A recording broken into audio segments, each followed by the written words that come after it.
Trump continuing to celebrate his first major legislative victory. The president signed a sweeping tax cut that slashes the rates for corporations and businesses, as well as for most of Americans. Let's now bring in our senior Washington correspondent, Dan Raviv. And Dan, that signing ceremony in the Oval Office at the White House, it also included a lot of chit-chat with reporters. Tell us about that.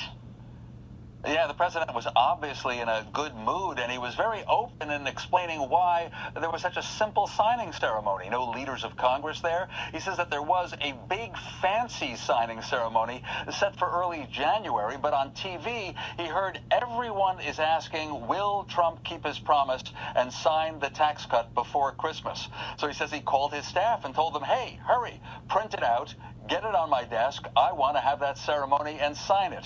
So, you know, the pens that he used in signing the legislation, normally they'd give it to leaders of Congress.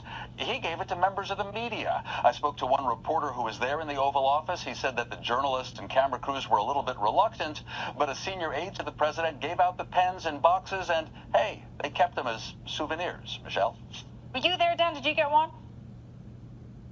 No, I wasn't there, and I don't know how reluctant I would have been. It is a souvenir, Michelle. All right, Dan, meanwhile, the president headed to Florida for the holidays, right?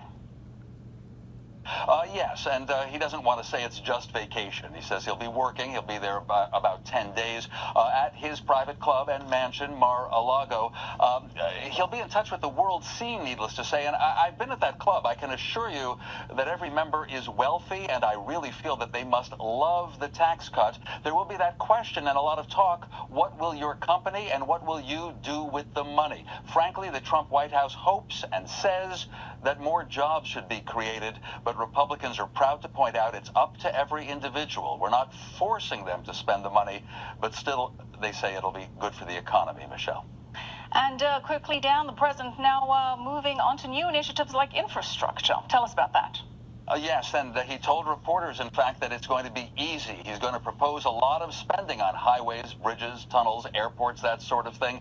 He says Democrats ought to be in favor. You know what his problem might be? Republican conservatives who don't want to spend a lot of money with the federal deficit as large as it is. So the political path could be interesting as President Trump tries to charm Democrats over infrastructure over the next couple of months. Michelle?